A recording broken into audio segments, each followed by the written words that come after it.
Good afternoon, morning or evening, wherever you may be, my good viewer. I'm Adam Steele for the Hot Pulse Studios, and this is Viewers Comments number 11. Can you believe it's already been number 11? Here we go. Comment from Dr. Nightgaunt, who's a regular here, mixing the Bengineering theme tune, little off topic, but would you consider producing a mixing tutorial for the home recorder? Something geared towards those of us who can't afford high-end plugins perhaps. I can't see why I wouldn't do something like that, so I'll have a think about maybe making an hour tutorial that's based on lower cost stuff. I don't want to do free because I've already done a few things about free plugins and they can be great. It doesn't have to cost a lot now where it used to, like the Waves Mercury bundle I think at full retail value is something like $6,000. That's a lot of money. I don't have the Waves Mercury bundle because I, over the years, have invested the studio's money in hardware, physical things. Now, when the Slate Digital Everything bundle came along, I jumped on that. It was $25 a month, and now if you commit to a year, it's $15 a month.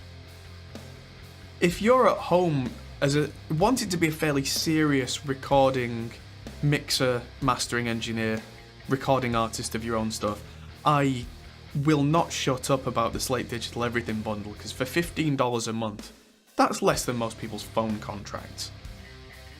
That can take your mixes, in my opinion, from pedestrian to absolutely world class. Like, there are massive names using the Slate Digital plugins, and it has several compressors, several EQs, and including all sorts of weird and wonderful stuff, full host of reverbs, vintage delays, all sorts of stuff that and tape machines as well. You want tape machines? They got tape machines. Bus compressors, they're in there. A really good volume maximizing limiter. There is not much missing from that package that you need. Anything beyond that is just icing on the cake. So I'll do a tutorial for the home recorder that's probably based around that, because I am confident now that I can take a mix and make it sound incredible with just the Slate plugins and Reaper, because Reaper is my go-to of choice, you may already know. For me it beats Pro Tools, it beats Cubase, it beats Logic, it beats them all. And not because of the price, but it just happens to be affordable. So we'll come back to that and I'll do a video on that in the next month or so. DI boxes for recording guitars. Something from Ilder, a bit of feedback. I've compared the Radial J48 and the Palmer Pan 02, and there's a slight difference, but the Radial is also way more expensive. Radial wins for quality and Palmer wins for bang for the buck. Now, that's cool. That's great feedback. For me, yes, if I was at home, I'd probably go for the Palmer. If I was in the studio, I'd probably go for the Radial. I try and put whatever money I have into getting the best quality. I used to buy cheap stuff when I was a younger engineer, and I learnt the hard way, the old saying, make it nice or make it twice.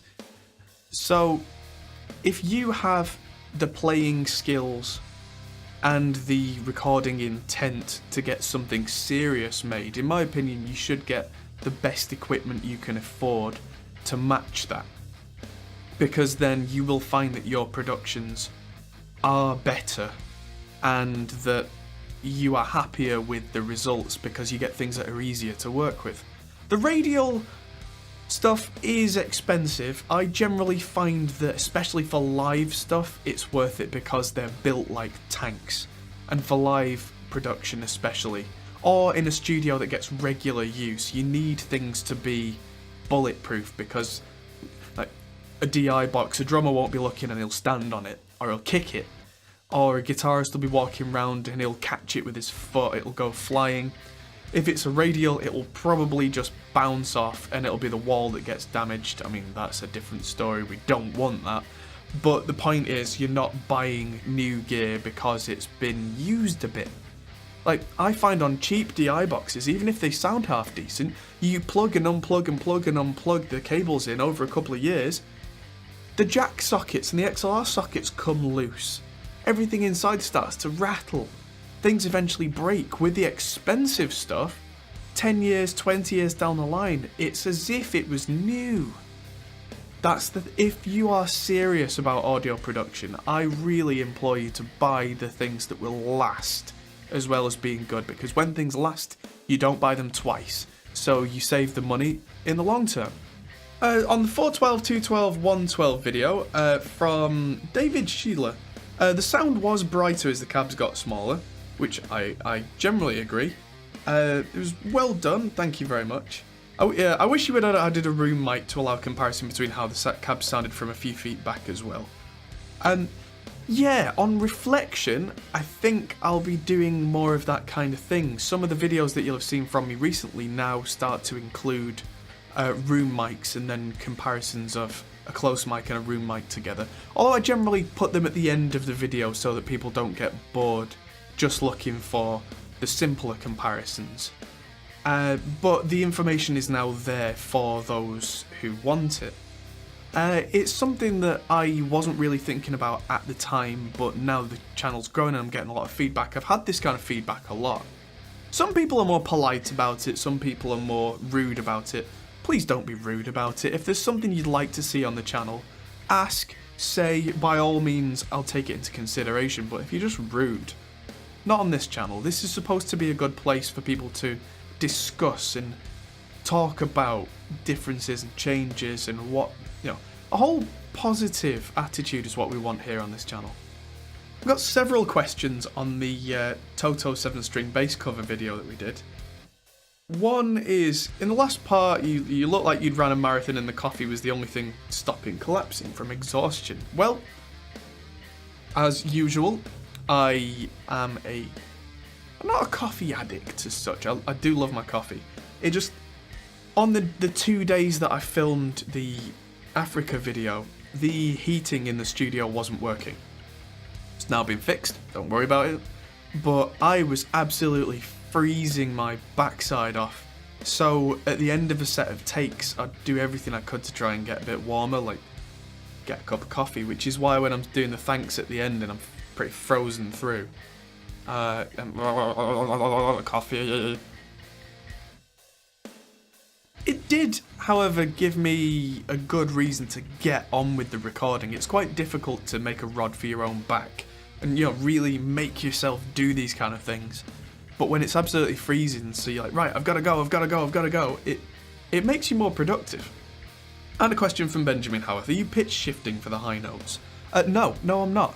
The 7-string bass has a top F string, which is pretty high indeed, and with 24 frets, it gets way up into the guitar range, if that's what you're looking for, which on the very high, like, Africa, that kind of really high stuff, I think it was 1 fret away from being too far to fall off the top. Something like that. It was way up there, and it was quite lucky in a way that it got up there. But if it didn't, I would have just voiced it differently. I would have voiced it an octave down, but having the choice there, hey, why not? Question from Jonah about the 2 notes wall of sound 4. Any idea what the contour knob actually does in simulation mode? Harmonics is the excite spot. I can't seem to figure out what contour is actually doing. I think the contour is a single knob EQ, where as you go to a more modern contour, that takes the mids out and just gently pushes some of the low end and the high end, so it's almost like a loudness curve, and as you change that, it kind of goes less mid, less more. I generally find, for me, it works better more on the vintage side of things, even if I'm going for a modern guitar tone, but that's probably because of the way that I think as an engineer. I tend to find that mid-heavy guitars fit in a mix quite well, but again, that could just be me. One on the impulses for guitar, the Celestion free impulse response, where we were looking for the first time at Regulator. As a bias effects user, it's the greatest info. Hope the IR review is coming soon. Well, it did. This video is quite old now, and we did an entire series of 4 videos on the Celestion impulse responses that were available at the time, the Celestion Plus. So we did a clean, crunch, metal, and I think a bluesy kind of one. So now we're going to go back and revisit those in a new set of videos, or perhaps just one video. Because since the release of those videos, Celestion Plus now has a lot more impulse responses available. They now have the Redback, the Alnico Cream, both of which I have in the studio, the G12, I think 35XC, which I really wanted one of, but couldn't find one. They're a really limited edition, but I'll be able to hear how that speaker sounds in the impulse response. So there's plenty to go at that wasn't there originally, so we'll be exploring those and seeing how they shape up, so that the comparison of speakers is there, and see how they stack up against the real deals as well. Here's one that I have an interesting rebuttal to on the 7-string strings shootout. Connect Live says, horrible. If you want to have more viewers and subscribers, consider be a bit more flexible, at least in the beginning. I was looking for the result everywhere and I could not find it after 9 to 10 months. Do you really expect us to go and donate to your Patreon with this behaviour? While there are a gazillion other channels out there who are way more interactive, good luck, I guess.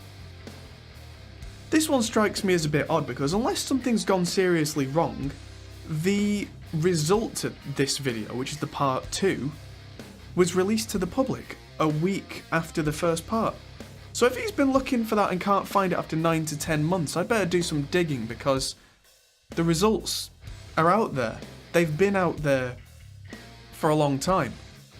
They've been out there, yeah, it was the whole thing of kind of, to go to our Patreon to see the results was kind of a cheeky little thing. I think we got a couple of people to do that, which was great, and I am always grateful for help from people on Patreon. I mean, if you guys can help us with $1 on our Patreon campaign, that adds up and goes a long way, but by no means do we expect anybody to do anything. It's something that really helps and we are always grateful for, but there is no demand there. So there must be some misunderstanding here, that there's not only no intention to withhold things from viewers. I mean, the videos were going to be released a week apart anyway because I have a weekly publishing schedule so that videos don't all get crammed together and so that they don't fall off the face of YouTube. And it's, apologies if there's some misunderstanding there, but I don't think you got that quite right there, my man. Question on the Audion ASP800 review. Can't you just synchronize a given audio interface with the ASP800 or any external preamp with ADAT in via ADAT cable, or do you need word clock too? That's a good question. I need word clock too because the way that my system runs, I have several preamp banks connected to the same interface, which means that I need them all to synchronize together.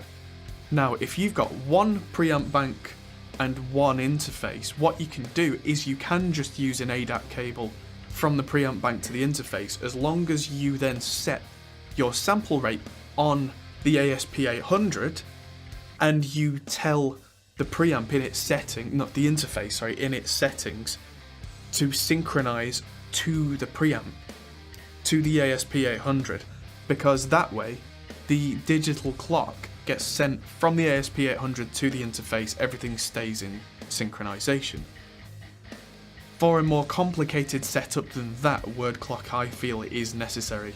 There's no ADAT in on the ASP800, so the only way to synchronize it to another interface using something else as the master clock is the word clock. So that's something to keep in mind. And thank you for watching once again. It's been a pleasure to converse with you guys, and next week in this slot is going to be the second episode of the Hopcast, where me and Chris are going to be live, hopefully either from this setup or from the studio, depending on what we can do, where we're going to be talking about a lot of the NAMM news, we're going to be talking about new products, new gear, lots of interesting things, and we're going to go into as much detail as we can. That's going to be 8 PM UK time, so I hope you can all make it to be there on the live stream so that we can talk to you guys and answer your questions live. So until then, thanks for watching, and I'll see you in the next video. Goodbye for now. Thanks for watching, guys. If you enjoyed this, feel free to check out our other videos, as you can find here, or check out our Facebook and Twitter, or our Patreon page, which helps us to make more videos like this. Thanks for watching, and we'll see you in the next video.